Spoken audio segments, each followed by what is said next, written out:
donde vive la cosa, el acceso al agua. ¿Qué más puede ser?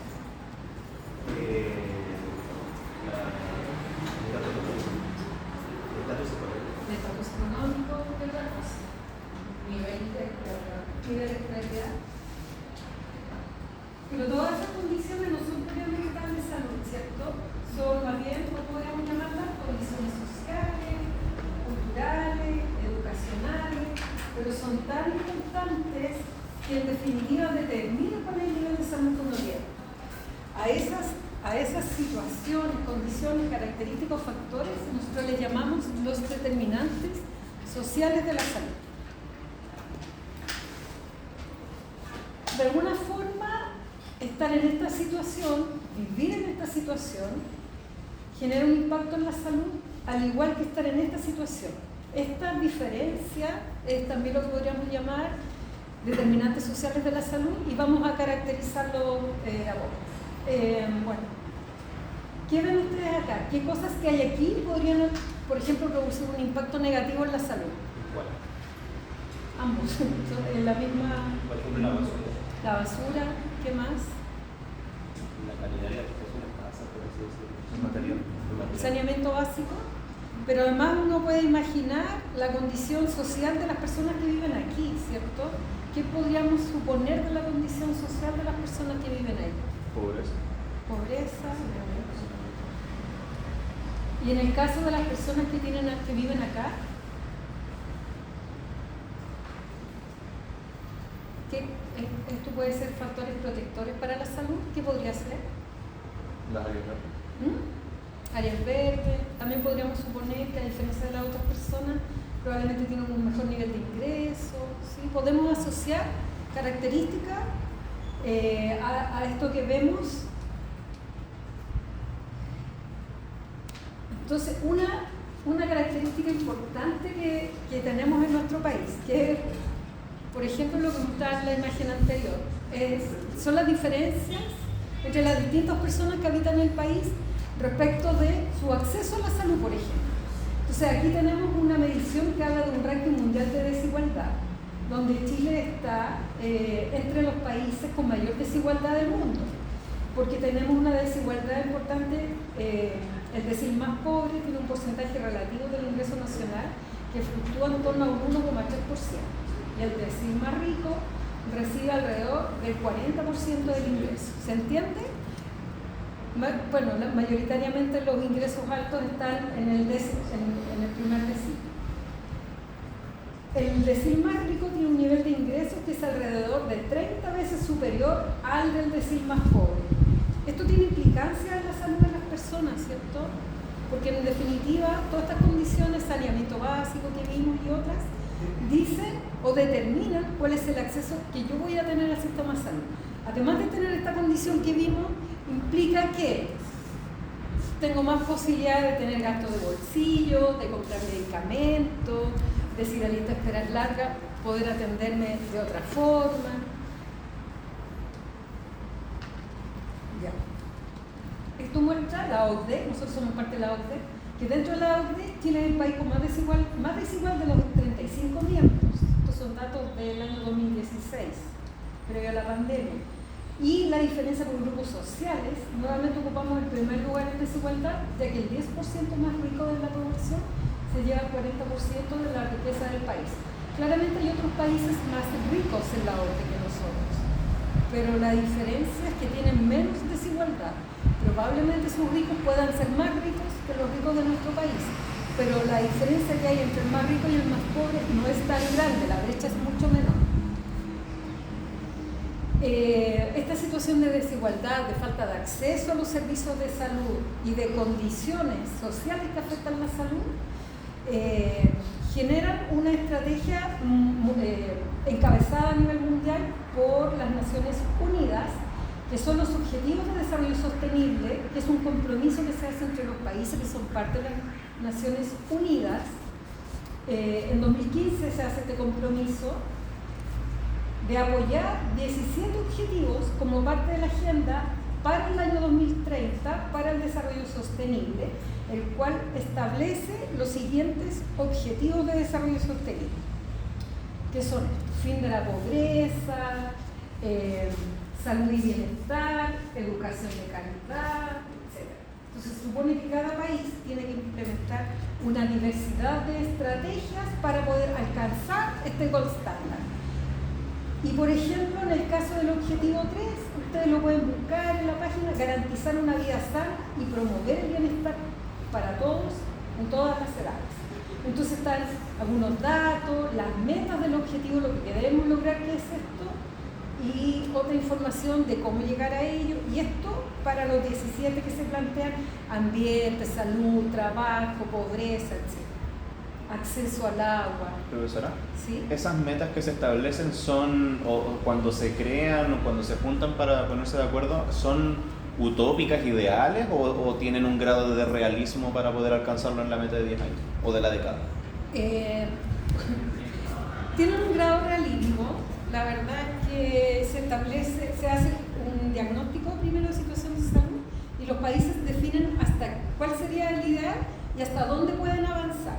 Entonces, en principio, son acuerdos que además no son obligatorios, es un compromiso, pero se evalúan los países, cómo van avanzando, si van cumpliendo o no. Son de carácter político, por así decirlo, pero supone que pueden cumplir. Pero hay unos que tienen brechas muy grandes, más difíciles, y otros que básicamente ya están en ese lugar.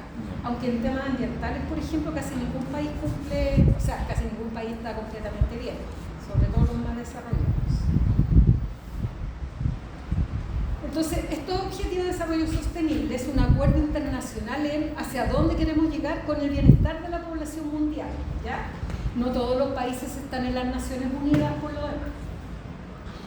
Entonces, de ahí está un poquitito en el marco de lo que son los determinantes sociales de la salud. Si ustedes se fijan, son como las grandes áreas de los determinantes sociales de la salud. Y aquí, entonces, cuando hablamos de cuáles son las causas de la enfermedad, normalmente en el ambiente o en el espacio biomédico, cuando nosotros hablamos, por ejemplo, del VIH, ¿cuál es la causa del VIH? ¿Cuál es la etiología del VIH? Infecciosa. ¿Y cuál es? De transmisión sexual. Ya, pero específicamente hay un agente, Sí. hay un virus, súper concreto, ¿cierto? Sí. Pero todas las personas tienen VIH, algunas tienen VIH. ¿Qué hace la diferencia en que otra persona tenga un VIH o no? O que, por ejemplo, una ciudad tenga alta tasa de VIH y otra no. ¿Qué hace la diferencia? El acceso a las medidas preventivas. ¿Ya? ¿Qué más? Y también, por ejemplo, son muchos factores, pero por ejemplo, el extranjero puede también otro. ¿Por qué los extranjeros? Por el tema de que puede afectar en cuanto a la, no sé, personas sin protección, el tema de la prostitución que también puede aumentar y todo tipo de cosas. ¿Todos los extranjeros? No todos. También ¿Algunos extranjeros? Exacto, algunos. ¿Algunas ciudades? Algunos. O sea, frontera. ¿Qué otra cosa influye en que uno tenga VIH o no? O que sea VIH positivo. Las conductas, que dijeron las medidas preventivas. Entonces tenemos una etiología del VIH, que es el virus de la inmunodeficiencia humana, y tenemos causas del VIH también, ¿cierto? Porque si no todos se comportarían de la misma forma y todas las personas tendrían las mismas tasas de enfermedad, de prevalencia. Entonces la investigación médica se ocupa de las causas cercanas, que son las causas relativas a los agentes infecciosos, deficiencia, exceso nutricional, el hábito fumar, la exposición a tóxicos como lo más biológico y los factores de riesgo más cercanos. Pero hay otras causas, como mencionaban acá, por ejemplo, el tema de la migración, algunas migraciones, el tema de las conductas humanas, etc. Y ahí tenemos las causas de las causas, es decir, aquellas que determinan la exposición a esas infecciones, a esa dieta inadecuada o a esas conductas poco saludables. Estas causas son objeto de la investigación social, económica y política. Y ahí tenemos los determinantes sociales de la salud, que son las condiciones en las cuales las personas nacen, crecen, viven, trabajan, envejecen, incluido el sistema de salud. ¿Qué también funciona nuestro sistema de salud? Podemos comparar distintos países de Sudamérica, por ejemplo, cuáles reaccionaron o tuvieron mejores resultados en salud con el COVID, con la pandemia COVID. Entonces ahí se ve claramente todos los determinantes sociales de la salud y claramente la capacidad de respuesta del sistema de salud. un sistema de salud que estaba previamente bien organizado o un sistema de salud que no estaba bien organizado, que no tenía recursos suficientes, que no tenía personal capacitado debidamente, etc. Profesora, pero son independientes de uno de otro, ¿no? ¿No? Los determinantes de la salud, como ¿qué tan preparado está el sistema de salud? No, por parte de los determinantes sociales de salud. Es parte de ello. Sí. Vamos a ver después una esquinita, pero es parte de. Determinantes sociales de salud es un concepto amplio, que esto a todo, que después lo vamos a ver más en detalle. Ya. Ya. Podríamos decir de una manera gráfica que los determinantes sociales en salud puede corresponder a esta mochila que le corresponde cargar a las personas para lograr su óptimo estado de salud. Y el tamaño de esta mochila van a ser los determinantes sociales, ¿ya? Entonces, probablemente, cuando hablamos de las personas que estaban ahí en Bajo de Mena, quizás las personas que están acá en La Toma, en Arica, ¿sí? Tienen una mochila bastante grande que cargar desde el punto de vista de los determinantes sociales. Aquí puede llevar poca educación, poco nivel de ingreso, un montón de condiciones, falta de saneamiento básico. Entonces, para lograr llegar al óptimo estado de salud, le va a costar mucho más que a una persona que tiene resueltas todas esas necesidades básicas. Y esto es un ejemplo también de las estadísticas de salud. ¿Cómo es la tasa de mortalidad infantil en Chile hoy día? Está baja, tenemos una buena tasa de mortalidad infantil. ¿Saben más o menos alrededor de cuánto tenemos tasa de mortalidad infantil? Lo vimos en el... ¿Cómo se van a acordar? Solo son 2 años. Ha estado bajando. ¿Cómo era el principio de 1900? Ahora sí, eso se deben acordar, fue el lunes pasado. Más o menos cuánto es.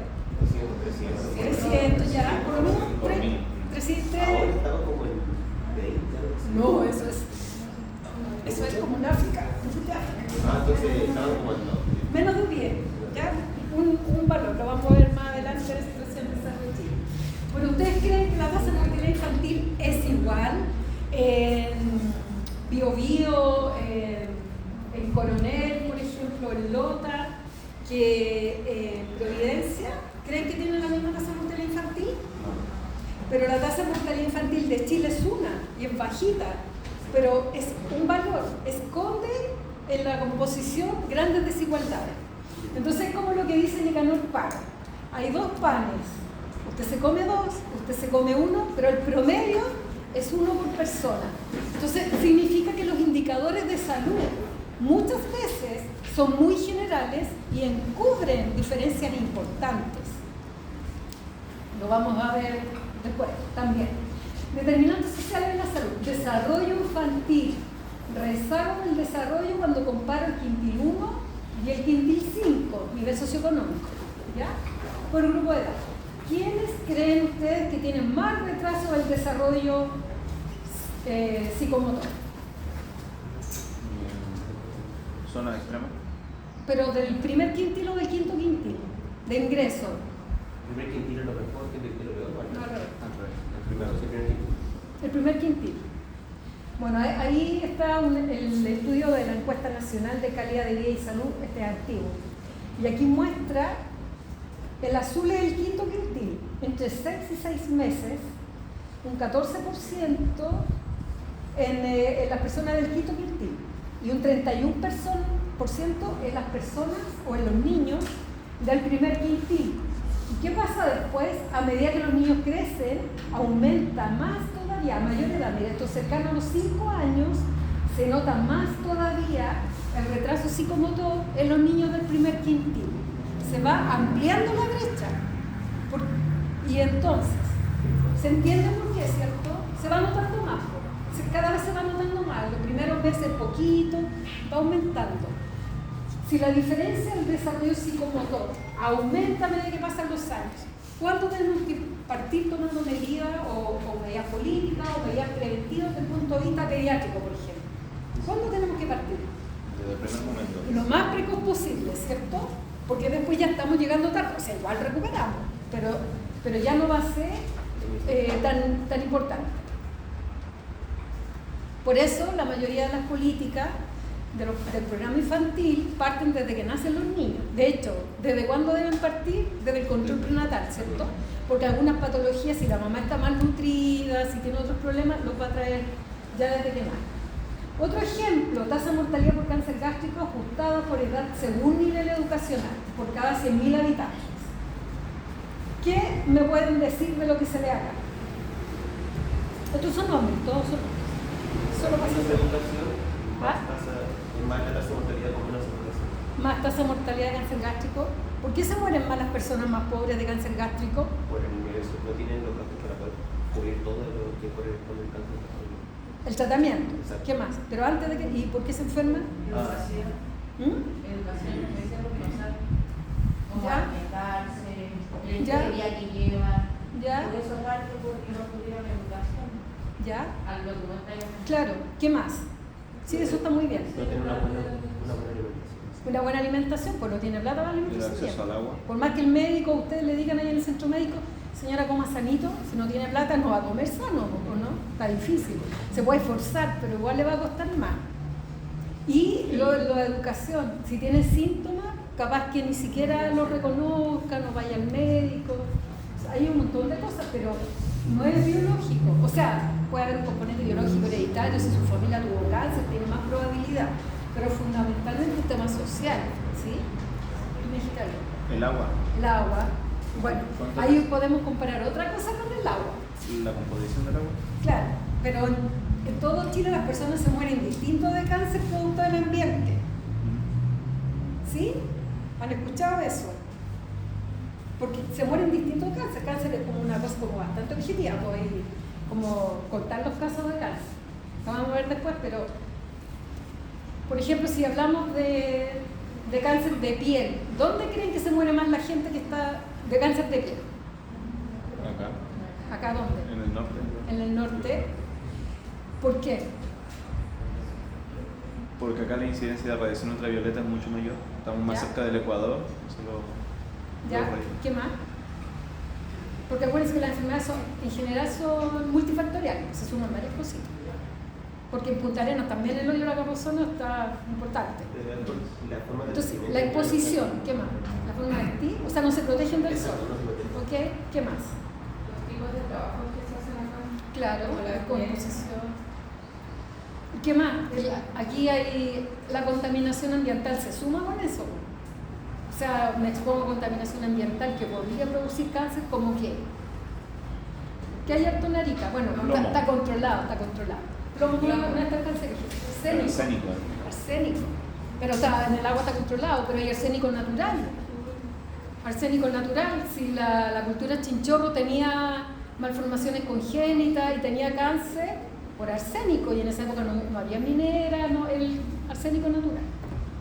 Ya, síndrome metabólico, otro buen ejemplo. ¿Saben lo que es el síndrome metabólico, cierto? Vamos a devolver. ¿Cuál es el síndrome metabólico? Ya pasaron medicina 1. Es un conjunto de factores de riesgo cardiovascular. ¿Cuáles?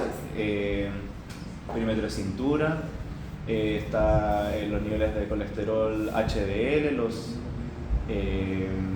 LDL también, o sea, los triglicéridos, perdón. También está la glicemia. Ahí está la ayudita. Ya. Síndrome metabólico. Miren, más frecuente en hombres que en mujeres, ¿sí? Los grupos etarios, obviamente a mayor edad, más síndrome metabólico, porque también va aumentando con la edad. Y con años de estudio. ¿Quién tiene más síndrome metabólico? Los menos de 8 años de estudio, ¿ya? Entonces no es solo decidir, no es solo una decisión individual, me porto bien y como sano. Cuesta un poquito más que eso. Hay que acordarse cuando uno le da indicación a los pacientes. Sedentarismo. ¿Quién hace menos ejercicio? De acuerdo a la encuesta nacional de salud. ¿Los con más años de estudio o los con menos años de estudio? A ver. Más años de estudio. Con menos años de estudio. A ver, ¿quién hace más ejercicio mejor? No, al revés. ¿Quién es más sedentario? Esa es la pregunta. Los que estudian más son más sedentarios. Revísalo bien. Ah, no, al revés, porque Que les son voy a más preguntar exacto. un gráfico en la rueda y no lo lean al revés por favor, lectura comprensiva. La frente a ustedes. Dice Ya. sedentarismo. Lectura comprensiva, ya. Los mayores porcentajes de sedentarismo están en los menores de 8 años. Ya. Bien, son los más sedentarios. ¿Por qué?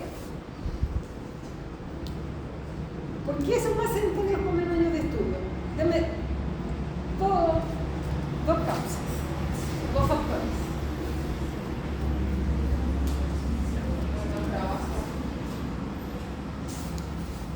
Por los trabajos. Puede que tengan menos tiempo como de recreación y Ya, eso cuando es. tienen tiempo lo usan en su familia o en otras cosas.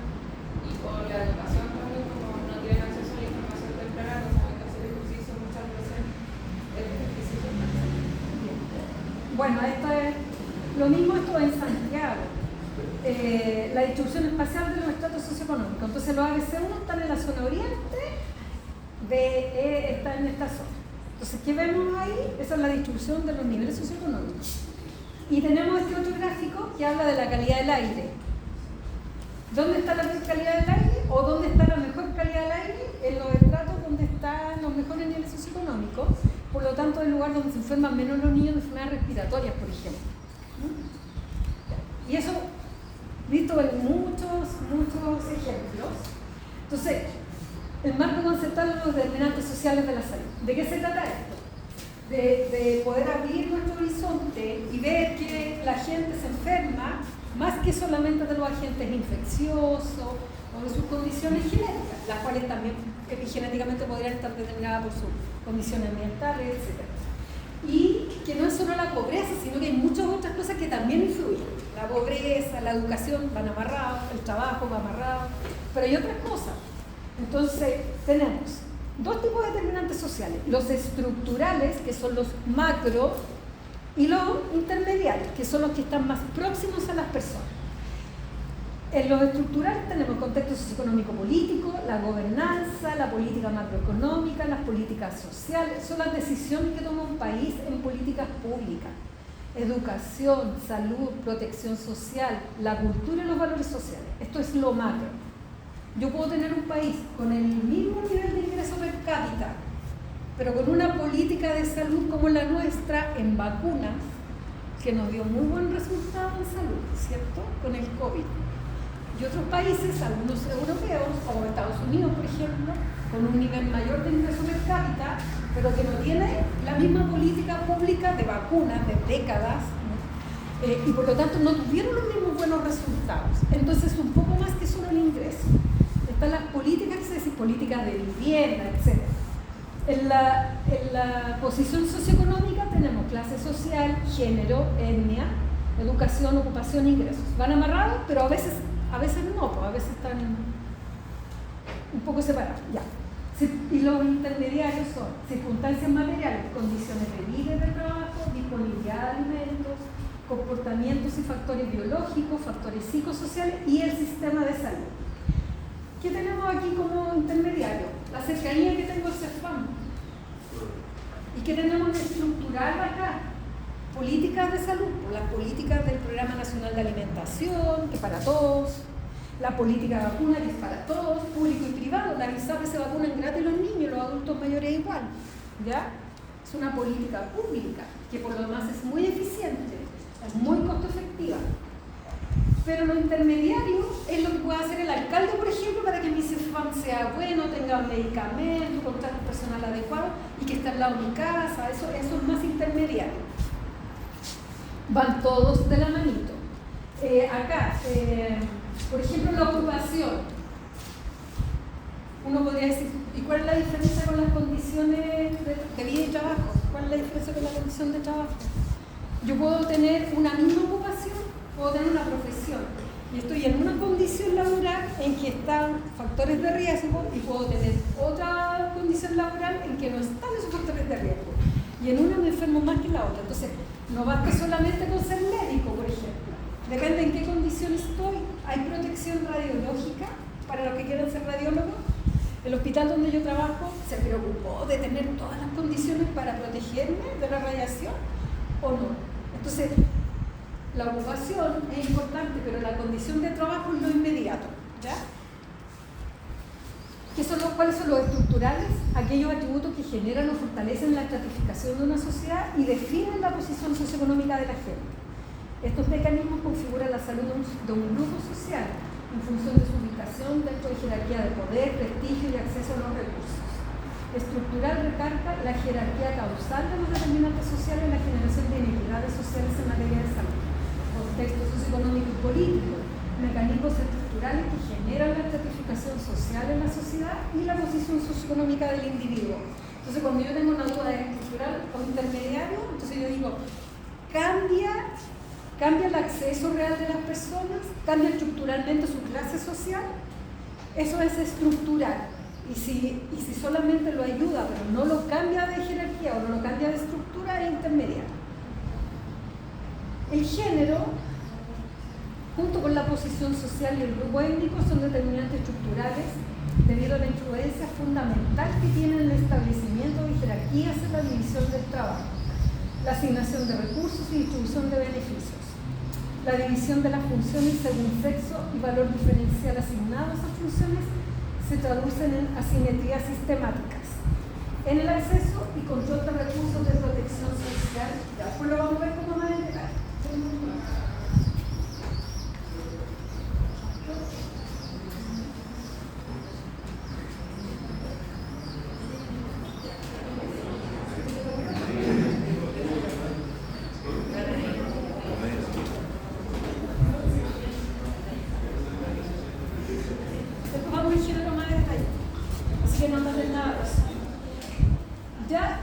Los intermedios se distribuyen según la estratificación social, determinan la diferencia en cuanto a la exposición y la vulnerabilidad a las condiciones perjudiciales para la salud. Lo que quiero que de acá se graben es, mientras más profundo sea mi política pública y cambie algo más estructuralmente, el resultado siempre va a ser mejor, va a ser más costo efectivo. ¿A qué me refiero? Que es mucho más económico cambiar la calidad de vivienda que comprarle mucho remedio a los niños para el invierno en mi Cefam para cuando se resfríen o cuando tengan bronquitis. Es mucho más eficiente que yo mejore la condición de esas familias, porque no solo voy a prevenir toda la enfermedad respiratoria, voy a prevenir digestiva y un montón de otras cosas, además de la calidad de vida. ¿Ya? Mientras más estructural la política pública, más eficiente mejora el resultado.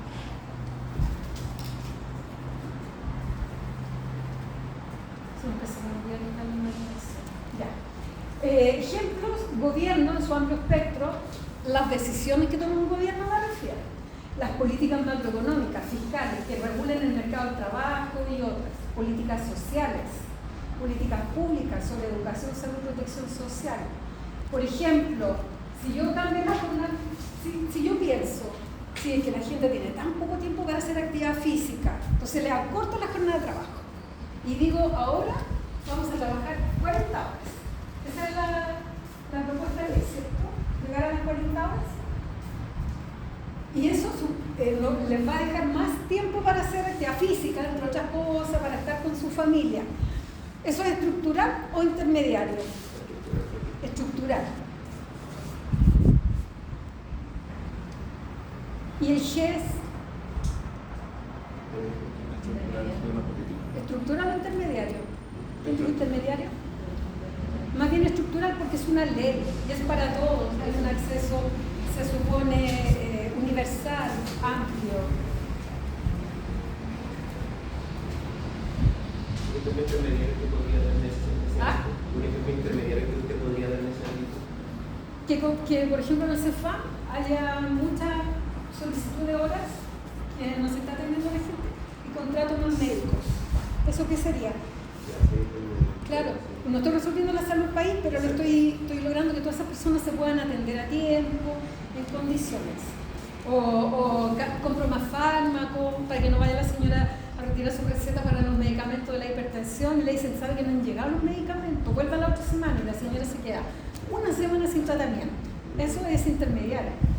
Profe, en el primer ejemplo que dio, había dicho que para que sea estructural tenía que cambiar como la jerarquía causal de las personas. O sea, en el fondo cambiar la jerarquía social de las personas.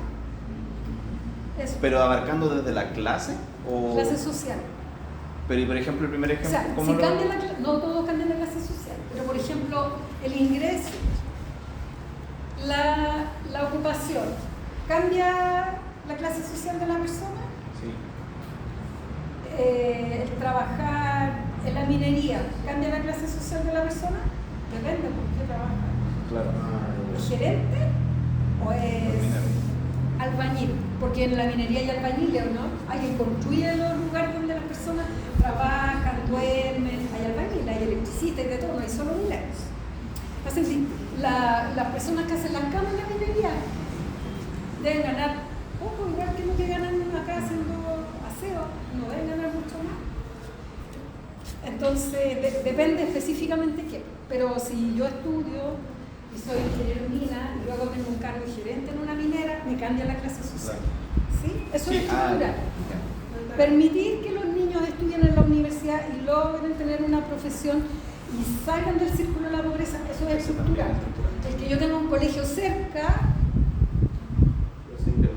claro. En el caso de las políticas, o sea, como de la implementación en los parques como de máquinas de ejercicio, eso sería intermediario. Depende. Sí, porque las cosas no son tan absolutas. Por ejemplo, el Ministerio de Educación tiene recursos para promoción de la salud, ¿ya? Hartos millones. Porque hubo una definición de Estado de mejorar las condiciones de promoción de la salud y se aportó una cantidad de hacienda, una cantidad de recursos muy interesantes. Entonces, las municipalidades postulan con unos proyectos y dicen, sí, ese es un buen proyecto. Algunos son esos, como lugares donde se terapia física, pero dentro de un marco grande de altos recursos para que muchas municipalidades puedan tener ese acceso. Entonces, y eso está sumado con otras cosas, pero en una misma política pública. Eso es estructural. Pero podría ser que el alcalde diga, me sobra una luca, o por último se vende bien, voy a instalar los fondos que a la gente le gusta, y seguro que me ganan unos votitos para la campaña. Eso sería más intermediario. Pero hay cosas que son, cualquier ley es siempre estructural, ¿ya? Y hay otras cosas que va a depender. Pero hay ciertas cosas culturales que pueden ser acotadas. Culturales. No me refiero a estructural que sea acotado a un grupo de personas y no para todos. ¿O eso ya no sería? Sí, por ejemplo el GES. Porque por ejemplo el cáncer de mama no es para todas las mujeres. Ya, comprendo. Y sigue siendo estructural porque sigue siendo para todos. Sí. Bien. Bueno, ahí está posición socioeconómica, ya son ejemplos. Entonces los intermedios son los que influyen más directamente en la salud, están más cerca. Las circunstancias materiales, las condiciones de vida de trabajo, los factores conductuales, los estilos de vida, hábitos, esto es importante, la cohesión social y el capital social, mecanismos de integración y elementos como la confianza, la participación de la comunidad. Si la gobernanza, ¿saben lo que es el concepto de gobernanza? ¿Han escuchado la palabra gobernabilidad? Gobernabilidad versus gobernanza. La gobernabilidad es la capacidad que tiene un país, un gobierno, un Estado más bien, de gobernar, de ordenar su país, de lograr que se cumplan ciertas cosas, la Secretaría de Estado, la política pública, ordenarlo hacia los ciudadanos. Y la gobernanza es que el Estado escuche a los ciudadanos y haga cosas de acuerdo a lo que los ciudadanos necesitan o reconocen como requerimientos. Es decir, yo abro mi espacio a la participación social, escucho y lo hago vinculante y hago cosas en respuesta a lo que piden mis ciudadanos. Gobernanza y gobernabilidad debiesen estar equilibrados. Siempre tendemos a tener un poquito más de gobernabilidad que de gobernanza.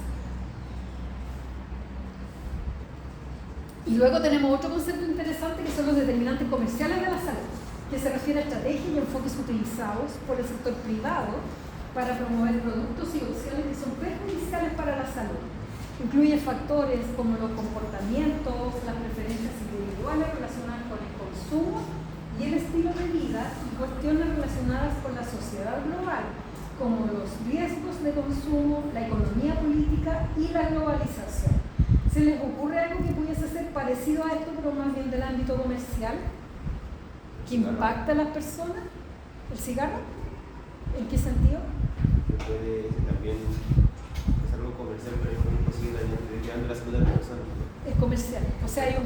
comercial ahí. Comercial, pero sigue teniendo la Son generados por la internacionalización del mercado del capital, el crecimiento de la demanda, la expansión del alcance de las corporaciones. McDonald's, por ejemplo. Los resultados e impactos en salud están determinados por la influencia de los canales en el ambiente donde las personas viven, trabajan, circulan. En particular, disponibilidad y accesibilidad de productos poco saludables a precios asequibles, dando forma a los estilos de vida y las preferencias de los consumidores. Denme un ejemplo de esto. No, la comida rápida. La comida rápida. Determinante comercial, producto tóxico, entorno tóxico, propaganda tóxica, inversión, comercio, residuos tóxicos. ¿A qué se refiere? Por ejemplo, esto.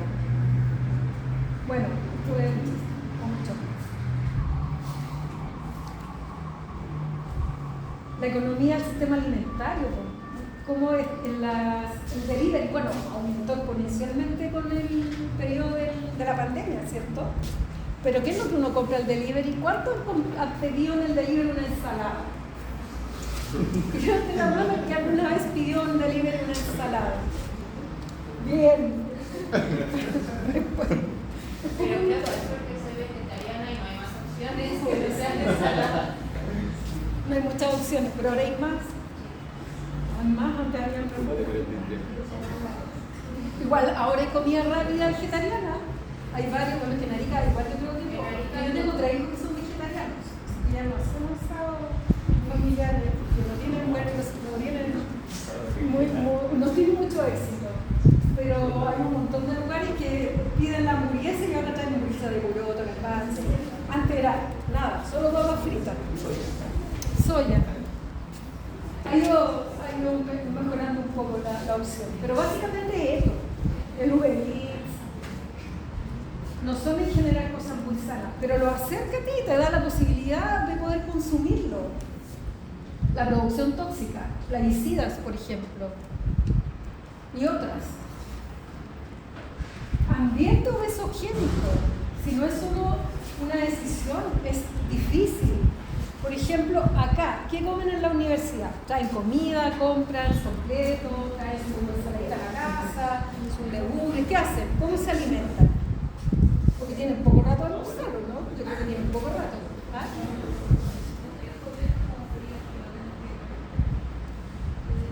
Además no la pueden refrigerar, como tienen refrigerador no guardan la comida. El primer año alimentaba. Es terrible, ¿ah? El primer año me alimentaba porque ya muy lejos. Y ahí. Ahora van a comer en su casa. No tanto. Voy a comer a la casa de mi. Ah, claro. ¿Cómo se la arreglan con la comida? ¿Qué comen? ¿O no comen nada todo el día? Completos. ¿A dónde compran? Ahí en el kiosco que hay. ¿Qué más comen? ¿Y qué te puedo hacer? ¿Ah? De verdad. Café con galletitas, completo. Básicamente completo. Ya. Lo que trato de decir es que es fácil ir a comprar una ensalada que sea rica, nutritiva. ¿Por qué? Cara. ¿Qué más? No sé. Y no hay no está Cara, lejos. está disponible. El único lugar cerca que tiene ensalada yo creo que es Don Vilqueno, ¿no? Pero son un poco caras. ¿Y dónde más? Porque yo antes de ir yo buscaba dónde compro una ensalada. ¿No hay? A veces en el kiosco, a veces en la cafetería había un plátano, un yogur malo. Entonces, ¿qué significa eso? Ambiente obesogénico. ¿Dónde es el punto de encuentro que hay en Arica en el centro? Punto de encuentro, lo supe apenas llegué a Arica, me dijeron punto de encuentro en McDonald's, fue como un poco chistoso. Imagínense, ambiente obesogénico, o sea, está todo dado para propaganda tóxica. Entonces esto es el contrasentido, cuando atienden a un adolescente van a ver la cantidad de trastornos alimentarios que hay. ¿Por qué? Porque tenemos un ambiente obesogénico. ¿Y qué nos dice la publicidad? Que hay que estar flaco, o todo lo contrario, ¿no? Esa brecha es inalcanzable, es irreal. Es una propaganda tóxica, en definitiva nos genera hartos problemas de salud mental que les va a tocar y cada vez son más frecuentes en niños y niñas. Comercio tóxico. Miren, la Coca-Cola, bueno, etcétera, etcétera. Pero hay otro que este lo encuentro genial, y hay unos peores. Está muy bien promover el deporte en los niños, ¿cierto? Pero les llama la atención quién auspicia. De Coca-Cola. Pero hay otros peores. ¿Han visto los partidos de fútbol que aparece una propaganda de la cerveza ahí atrás? Donde se ponen las propagandas, como en el borde, de cerveza, de otras, cigarros no, pero antiguamente sí había. Ahora está prohibido. ¿Y qué hacemos para controlar esto? Una cosa es decirle a todos los pacientes que nosotros atendemos que se cuiden, que comen sano, que están con la glicemia alterada, que tienen el lípido aumentado, el colesterol, y todo lo que les decimos a cada paciente. Hay que hacerlo, porque igual los pacientes no escuchan, no le van a hablar.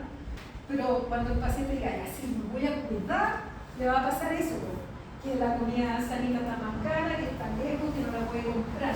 Entonces, aparte de nuestra mejor intención con los pacientes, ¿qué más necesitamos para que de verdad funcione? ¿Qué harían ustedes?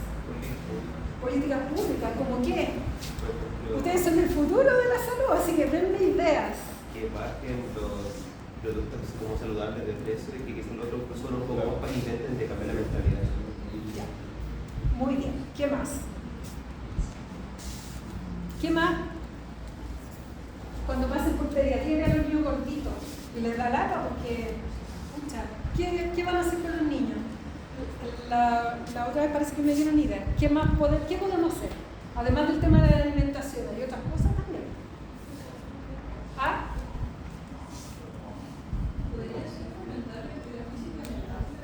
Bien, también eso es súper bueno, ¿cierto? Aumentar las horas que tienen de actividad física, los niños. ¿Qué más cosas quieren hacer? Quizás restringir los comerciales como los comerciales como nacidos como este de la Coca-Cola, en lugares tan públicos donde se puede acceder a los niños. Bien.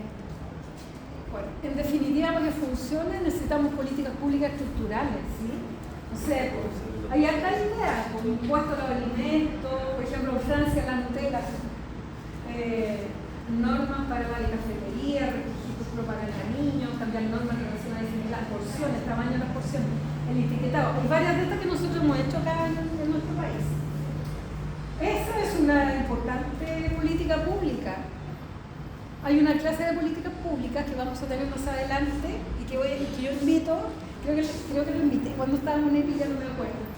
El doctor Pizarro, que fue creativo de esta ley de alimentos. ¿Que dio la clase de sistemia? Sí, de obesidad, él es nutriólogo, pediatra, así que.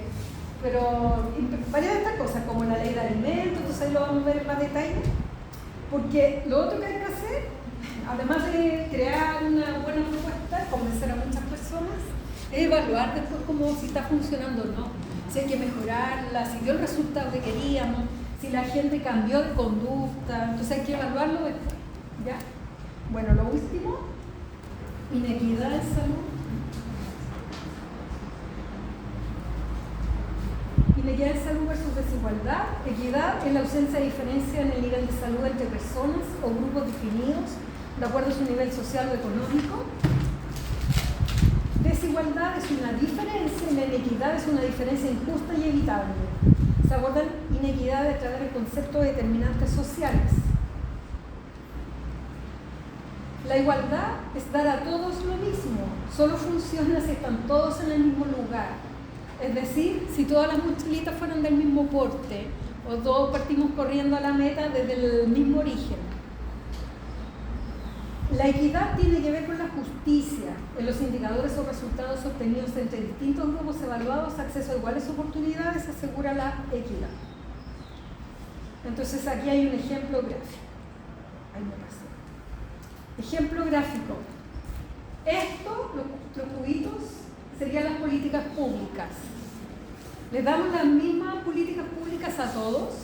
¿O tenemos que focalizar, orientar las políticas públicas en salud? Entonces aquí está el símil mirando el partido de fútbol y a todos les doy el mismo cubito. No lo ayudo mucho. En cambio aquí le doy a cada uno lo que necesita para poder lograr su resultado. ¿ya? Entonces hay uno que necesita mucha más ayuda que otros. Esa es la diferencia entre igualdad y equidad.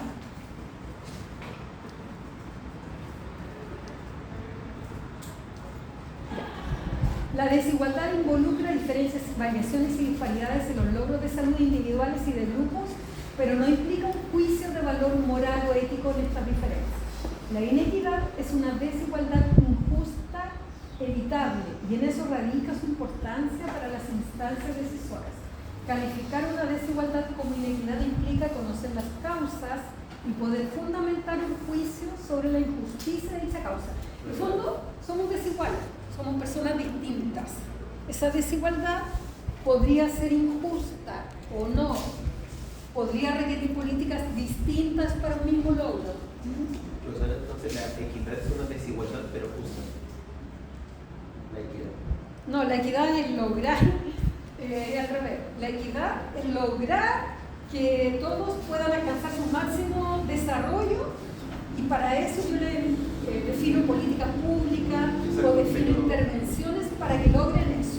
Sí, pero no todos parten de la, o no todos van a seguir la misma ayuda, por lo cual no va a ser igual.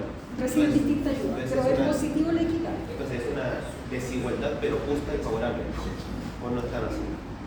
Es que depende de la perspectiva de quién lo reciba, porque por ejemplo, socialmente o culturalmente las personas pudientes verían esa situación como injusta, porque a otras personas que quizá en esas mentes que funcionan no se lo merecen, le está llegando una cantidad de recursos que ellos perfectamente también les podría llegar.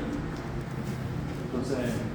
Bueno, eso ocurre en los medios de comunicación harto, cuando se implementan algunas políticas, pero ocurre eso.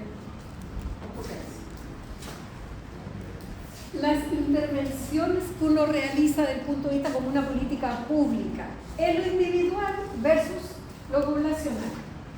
¿Qué opinan ustedes de eso? ¿Qué será lo más efectivo? Lo poblacional. Este dibujito, bueno, estas son las políticas públicas. Lo que trata de mostrar esta imagen es cuando yo implemento algo, es como que yo ayudara a la persona a subir la bolita, ¿cierto? Esto es una bolita pesada, se supone, muy grande, entonces me cuesta subirla. Y yo lo estoy ayudando, le digo, mire, no coma esto otro, que es más sanito. ¿Qué es realmente efectivo? Que yo achique la pendiente. Entonces va a ser mucho más fácil llevarla. Eso es mucho más efectivo, bajarle la pendiente a esto, es decir, mejorar las condiciones ambientales, mejorar la educación, mejorar las condiciones alimentarias, el empleo, lo voy bajando. Que empujarlo, ayudarlo a empujar la bolita.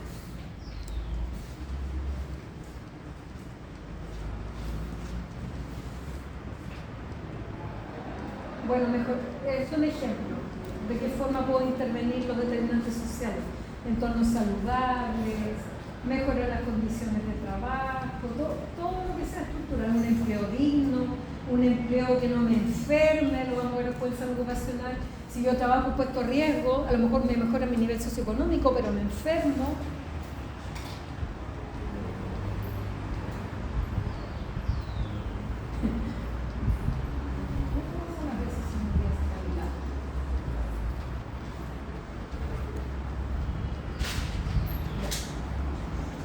Después vamos, en la clase siguiente, después de los 10 minutos de recreo, vamos a hablar de el tratamiento desigual puede no ser inequitativo. Desigualdades no consideradas injustas, las características biológicas, la edad, el sexo, las decisiones basadas en información completa.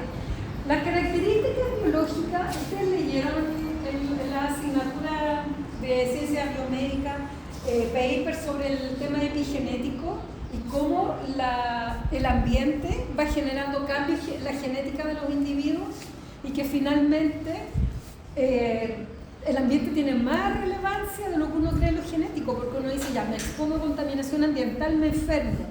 Y uno dice, lo genético es lo propio del individuo, pero hoy día cada vez se sabe más que en el largo plazo eso van produciendo cambios en la genética también que son heredables, por lo tanto las poblaciones humanas van cambiando. Bueno, pero en principio estas serían desigualdades no consideradas injustas. Entonces, en la práctica, ¿de qué se trata? Abordar los determinantes sociales de la salud. Se trata de subsanar esta pendiente y llegar a esto, que la cancha sea igual para todos, tener las políticas públicas suficientes para que cada persona pueda en verdad llegar a su óptimo estado de salud. Ya, 10 minutos de recreo.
Para que se llegue a una igualdad de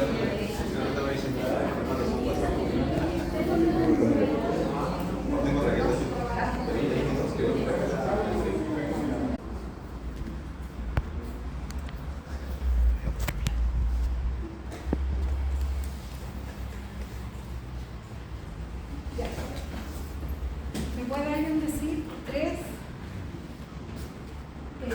cosas en que impacta el género en la salud de las personas? O sea, no valen 3. Una. ¿En qué me impacta el género en la salud? Ejemplos. ¿En qué puede impactar el género de una persona en su salud? Por ejemplo, que en el caso de la ISAPRE las mujeres tienen que pagar más por el servicio que por ejemplo el hombre y más en edad reproductiva. Bien. Otro ejemplo. La incidencia de algunas enfermedades sobre los hombres como mujeres. ¿Cómo? La incidencia de ciertas enfermedades. Ya, el perfil epidemiológico, el perfil de movilidad. ¿Ya? Un hombre no un ejemplo.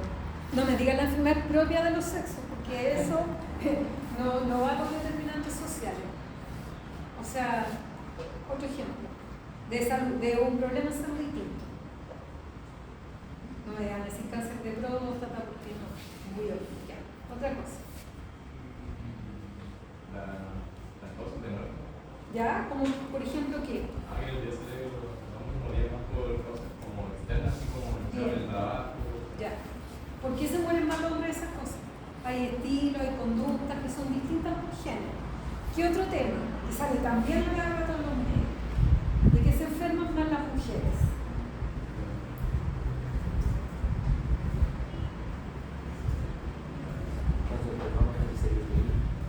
Son propios de los sexos. Salud mental, por ejemplo. ¿Algún otro factor que influyen o que influye el género en la salud de las personas? ¿Que puede influir?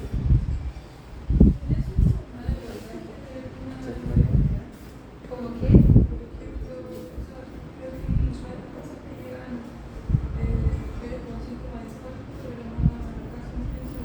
Muy bien. Claro. Eso es un comportamiento típico muy sexista que es muy común en los servicios de urgencia y que espero ustedes lo cambien. Que cuando llega una mujer, cuando no era el pecho, la primera sospecha diagnóstica es física angustia. Cuando llega un hombre es infarto.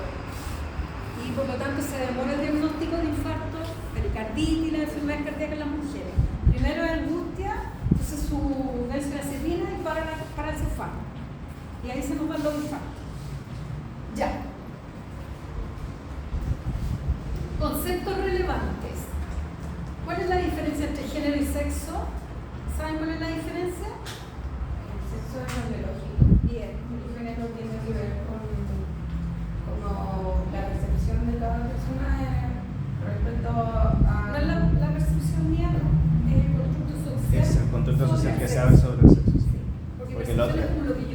identidad de género. Ya. Ahí tenemos un concepto.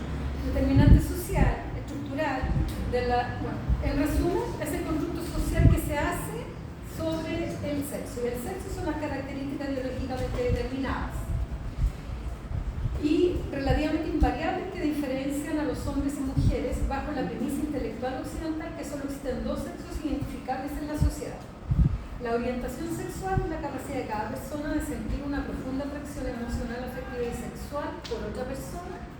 La identidad de género es la vivencia interna e individual del género tal como cada persona lo siente, lo cual podría corresponder o no con el sexo asignado al momento del nacimiento. El sexo entonces se refiere a las diferencias biológicas entre mujeres y hombres, y el género es un concepto relacional que asigna desigual poder a mujeres y hombres con base en la diferencia sexual. Es una desigualdad que es resultado de una construcción social. ¿Qué significa eso? Que nosotros le asignamos valores, le asignamos características, estas son mujeres, esto hacen las mujeres, así se comportan los hombres, esta es la respuesta de las mujeres, esta es la respuesta de los hombres. Así se vistan, así se comportan, esto hacen. Así sienten, cada uno siente de acuerdo a un constructo social. Y es una construcción que asigna jerárquicamente en esferas públicas y privadas. Pública me refiero, por ejemplo, a estudiar acá en la universidad, a trabajar, y lo privado es lo que pasa en el espacio privado, doméstico, familiar. ¿Ya? Y es dinámico y distinto en cada contexto social, cultural.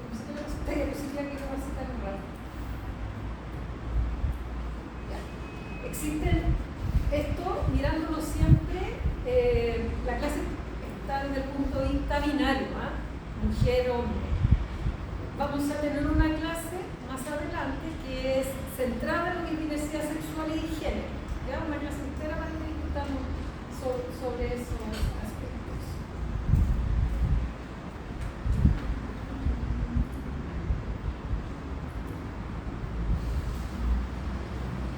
Ya. Un estereotipo de género es una opinión o un prejuicio generalizado acerca de atributos o características que hombres y mujeres poseen o deberían poseer. El uso del estereotipo de género es la práctica de asignar a una persona determinada, hombre o mujer, atributos, características o funciones específicas únicamente por su pertenencia al grupo social masculino o femenino. ¿Me dan un ejemplo de un estereotipo de género, ya sea masculino o femenino? ¿Un ejemplo de los miles que hay? ¿Qué es un estereotipo? Denme un ejemplo. Las mujeres juegan con muñecas y los niños juegan con él. Muy bien. Pueden ser nocivos o aparentemente benignos. ¿Cuál es nocivo? Hostil o negativo. Las mujeres son irracionales. Eso es agresivo, entonces como que generalmente uno reacciona frente a eso.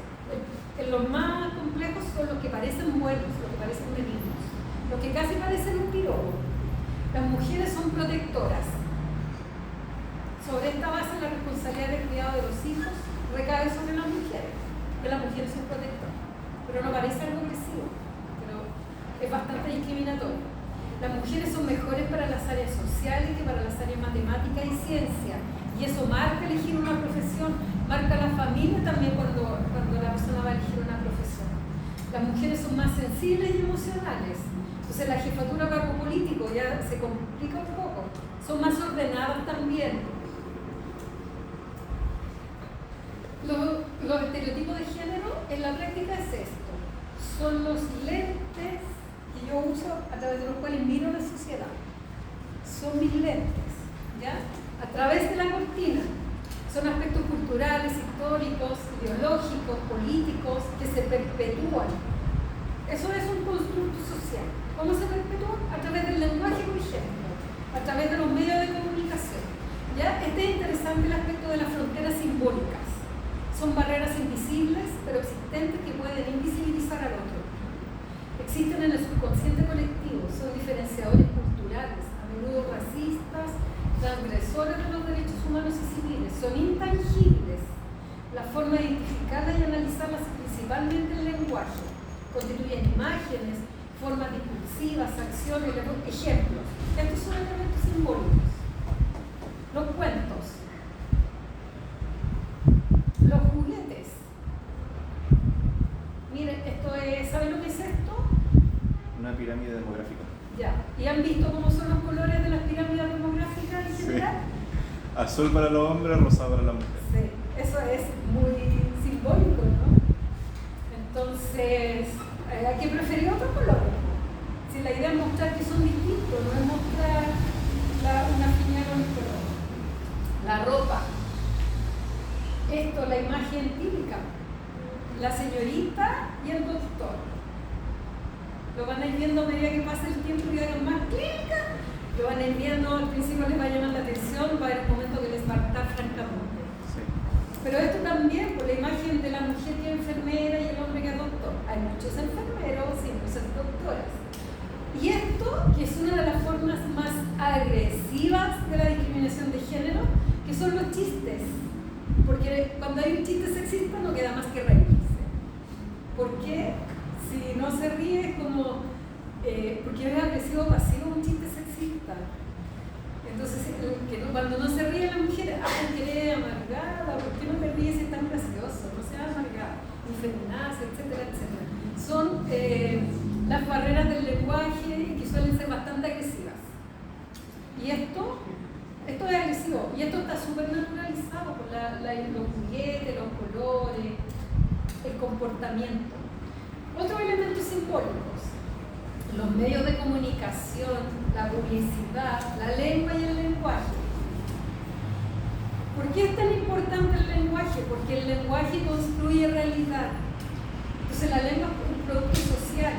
El sexismo, el androcentrismo de la lengua es de importancia por la capacidad del lenguaje para hacer natural una idea, para incorporarla como algo natural. Entonces existe esto del sexismo lingüístico en que se invisibilizan las mujeres. La invisibilidad del género femenino es el uso genérico masculino como sinónimo de la humanidad. Esto lo deben haber escuchado, ¿no? El hombre sobre la tierra. Después de haber llegado a la mujer, no llegaron juntos, parece.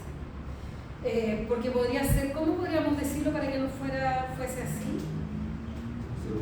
Ser humano sobre la tierra, ¿cierto? Hay otra opción, la especie humana, ¿sí? Hay varias alternativas. La forma gramatical masculina como forma neutra cuando produce ambigüedad. La masculinización de las profesiones y cargos. No existe, o sea, los médicos.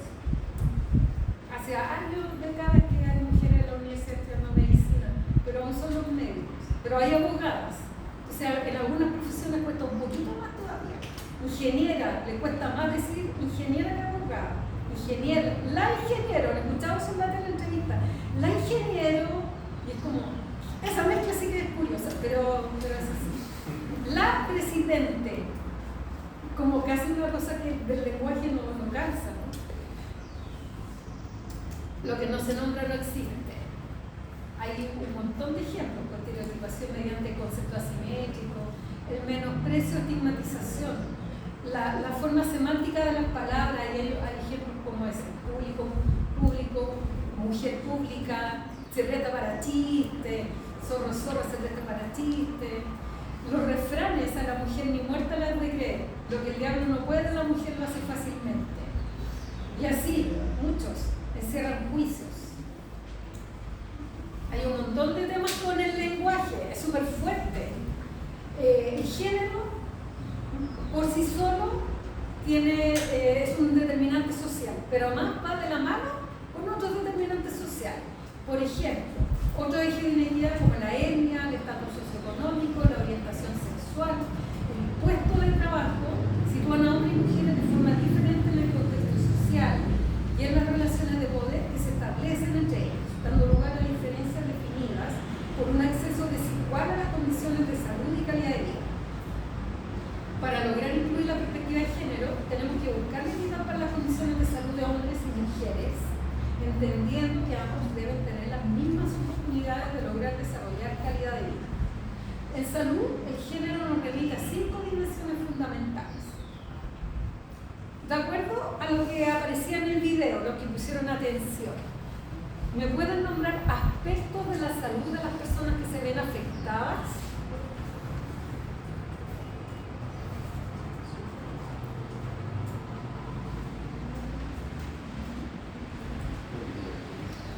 el acceso expedito a la salud o a El la acceso atención. es diferente. Sí, el trato es diferente. Trato, sí. La velocidad con que se toman las decisiones médicas también en esa perspectiva como de diferente variabilidad de género o incluso en las orientaciones sexuales también es diferente la atención.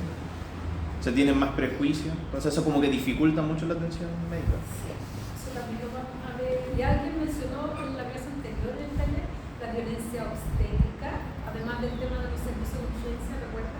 No recuerdo quién lo mencionó, pero hablamos de la violencia obstétrica y etc.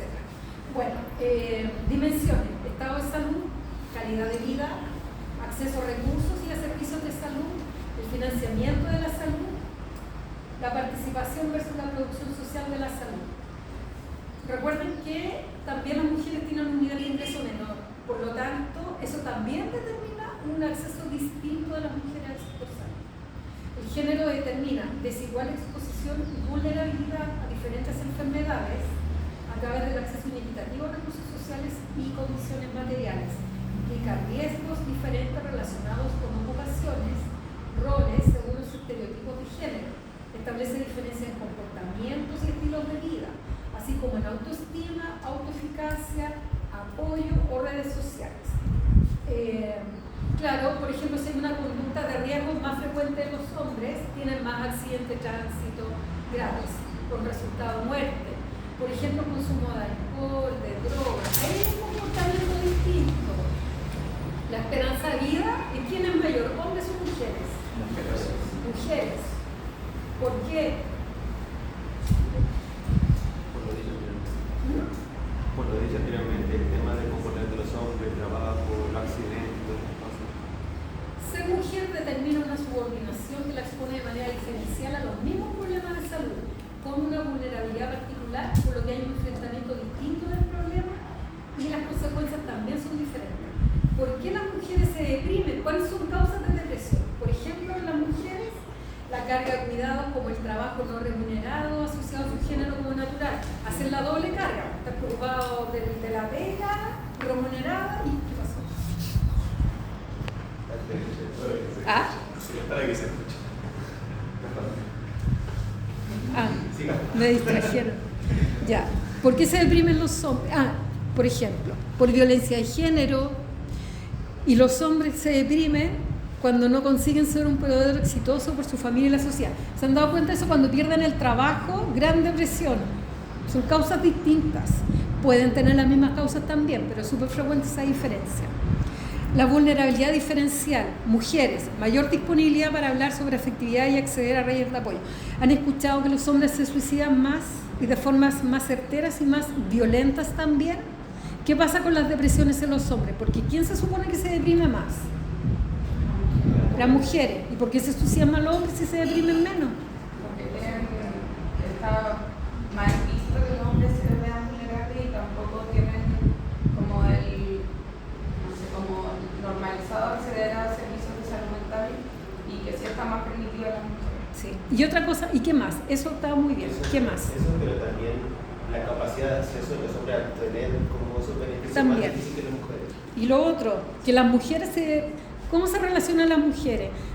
Un poco distinto que los hombres. Los hombres se cuentan entre ellos que lo están pasando mal y que están deprimidos, buscan red de apoyo con los amigos, las mujeres le cuentan a su amiga que les está pasando algo.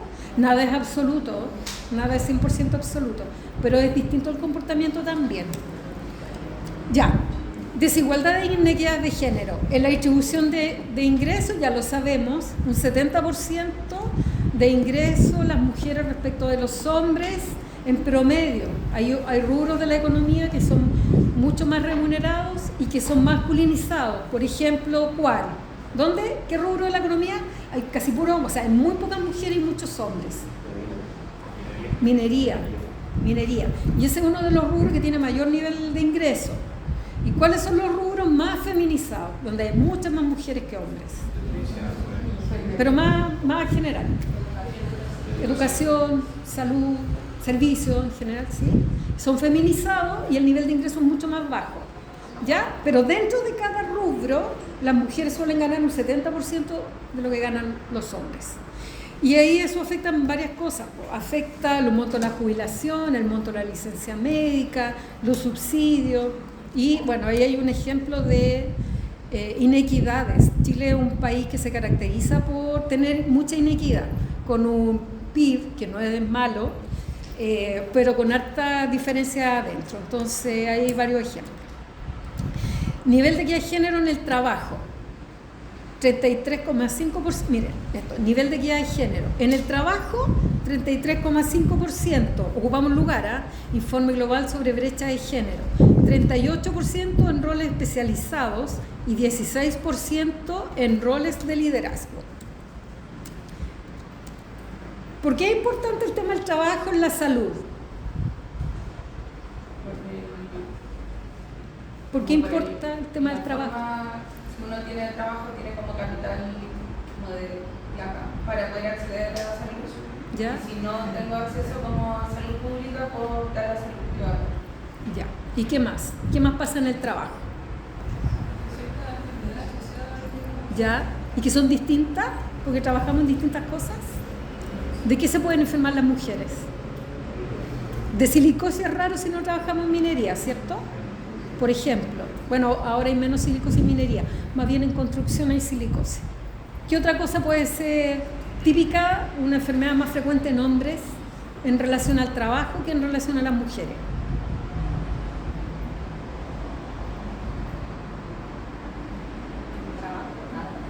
¿Ah? ¿Ya? ¿De qué se enferman las personas que hacen fuerza, levantan peso? Lumbago, ¿ya? ¿Y las mujeres? ¿Tienen problemas musculoesqueléticos las mujeres? ¿Han visto en el centro médico y se consultan? ¿Qué les duele? ¿De cuáles articulaciones? Hay harta. Las manos. ¿Por qué? Movimientos repetitivos, porque hacen distintos trabajos, por lo tanto se exponen a diferentes riesgos. ¿Cómo se llama eso? Eso se llama división sexual del trabajo. Significa que no trabajamos en lo mismo, no hacemos las mismas cosas. ¿Han visto conductoras de ambulancia? Yo en los años que llevo de médica trabajando, solo he conocido 2 conductoras de ambulancia. ¿Les parece raro, no? ¿Se lo habían preguntado? Qué raro que no hay conductora de ambulancia. Hay ciertas cosas como características propias como de hombre o mujer que ¿Sí? hace que, por ejemplo, el tema de cosas de carga de pesada. Igual yo creo que puede ser que sea un poco más difícil para poder acceder a eso. Hay una ley, se llama, mal llamada la ley del saco, que establece el peso máximo para hombres y mujeres. Y claramente los hombres exceden la ley del saco. Es decir, los obligan, o por el trabajo que hacen, levantan más del peso legal. Pero eso de enfermedad tampoco está bien, tampoco deberían levantar ese peso. Y está diferenciado para mujeres, hombres y adolescentes. ¿Ya? Pero más allá de eso.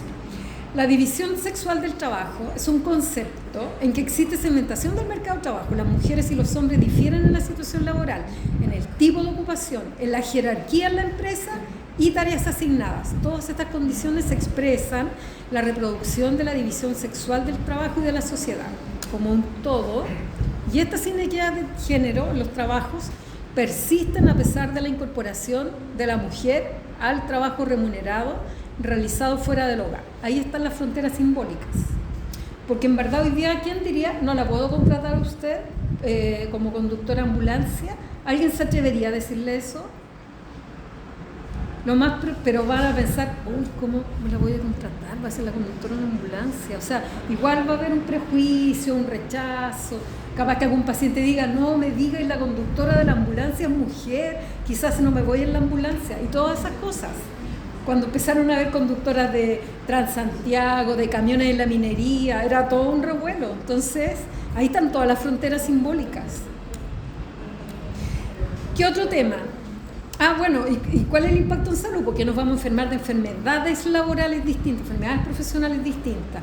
Y no solo enfermedades profesionales, hay impacto en la salud diferenciado. Los derechos a la salud sexual y reproductiva. Está relacionado con múltiples derechos humanos. El derecho de las mujeres a la salud incluye su salud sexual y reproductiva. Significa que los estados tienen la obligación de respetar, proteger y cumplir los derechos relacionados con la salud sexual y reproductiva. Las violaciones de los derechos de la salud sexual y reproductiva de las mujeres a menudo están profundamente arraigadas en los valores sociales relacionados con la sexualidad de las mujeres. Los conceptos patriarcales de los roles de la mujer dentro de la familia significan que a menudo se valora a las mujeres en función de su capacidad para reproducirse. Bueno, ahí está la plataforma de la acción de Beijing, los derechos sexuales, lo pueden leer después. Ahí están los derechos sexuales y reproductivos. Hay un concepto de diversidad que me interesa, que no lo vamos a ver hoy día, porque lo vamos a ver en la clase de diversidad y género, pero igual me interesa que en general, porque la diversidad no es solo de sexo y de género. Hay un concepto en salud pública que es amplio, que tiene que ver con el tema de la diversidad, que cultural, étnica, sexual, lingüística, ideológica, religiosa. Tenemos que, cuando establecemos políticas públicas, recordar esto. ¿Qué pasa si nosotros tenemos toda la información y llegan personas, por ejemplo, ahora que hay harta migración en algunas regiones de Chile, de haitianos, por ejemplo? Hay una situación, o como le pasa a otros países donde hay migración latina y el habla es inglesa, por ejemplo. Entonces, el tema del lenguaje es importante. Pero no solo de la lengua, sino del cómo hablar, porque nos pasa con nuestros vecinos cuando vienen, que palabras a veces significan distinto y uno les da indicaciones que no necesariamente van a comprender de la misma forma. Entonces también hay que plantearse eso. Pero también tenemos otro problema con la lengua, las personas que tienen lengua de señas, por ejemplo. También en la toma de decisiones e intervenciones médicas está el tema religioso, que no debemos olvidar, porque también está el derecho y la soberanía de las personas, de nuestros pacientes, a tomar ciertas decisiones. La diversidad cultural, la funcional, tenemos personas con discapacidades o personas que tienen capacidades funcionales distintas, y dado que nosotros no tenemos las herramientas como sociedad, no nos hemos preocupado de generar su inserción, las discapacitamos, y por eso son personas discapacitadas. Pero en el fondo nosotros las discapacitamos, porque no otorgamos la posibilidad de que se puedan insertar en forma habitual. Bueno, esto lo vamos a ver después. Hay un tema con la violencia de género y salud pública. Miren ese video, que es corto, para que respondamos en el próximo taller, que no es mañana, si la violencia de género es un problema de salud pública. Y lo vamos a discutir en la clase siguiente. Y lo último que quiero que revisemos, bueno, ahí está el tema de los medios, cómo se aborda el tema de la violencia de género. Estos son fotos de los medios de comunicación de femicidios. Miren el nivel de manejo de los medios de comunicación. Hizo anticucho con la polola. El amor y los celos la mataron. Fue un femicidio. No me arrepiento, ella jugó con mi amor verdadero. Tiene una excusa. La mató por sus celos. Esposo confiesa. Crónica. Ese es el manejo de los medios de comunicación. Ya, ¿qué nos interesa de aquí? Que hayan políticas públicas que cambien esto. Que logren emparejar la cancha también. El Estado no es un neutro en su accionar, puede ser cautelador efectivo de la equidad o reproductor de desigualdades. Si queremos alcanzar objetivos de equidad que tengan un desarrollo sostenible, donde la participación e igualdad de oportunidades en el espacio del trabajo es esencial, necesitamos participación de las mujeres en los distintos ámbitos de los diseños, decisiones e implementación de políticas públicas. Y la importancia de incluir género en las políticas públicas en salud es identificar diferencias sociales y culturales experimentadas por mujeres y hombres que impactan la salud, posibilitar que las mujeres y los hombres se encuentren en igualdad de condiciones para ejercer plenamente sus derechos y su potencial para estar sanos, y permitir la superación de las desigualdades evitables. La política pública en materia de género refleja una determinación institucional de superar desigualdades en el estado de la salud de las personas, la atención de salud y la participación en la toma de decisiones que impactan en su salud. El género como construcción social del sexo es un determinante estructural de la salud, ya que jerarquiza a las personas en sus roles y comportamientos. Este se intersecta con otros ejes de inequidades como identidad de género, orientación sexual, clase, etnia, raza. La suma de lo anterior es de relevancia en el ámbito de la salud, ya que limita las oportunidades de gozar un estado de salud pleno en los ámbitos biopsicosociales. El entendimiento de esto permite la aplicación de políticas públicas que reconozcan e intervengan de manera positiva para mejorar la salud de la población. Ya. ¿Alguna pregunta, opinión o comentario?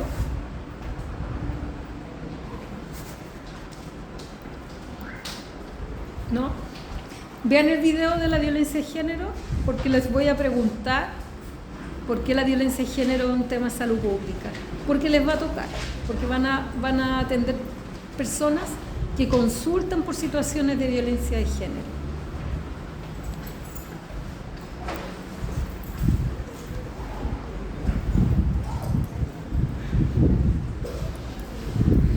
¿Está en intranet la clase?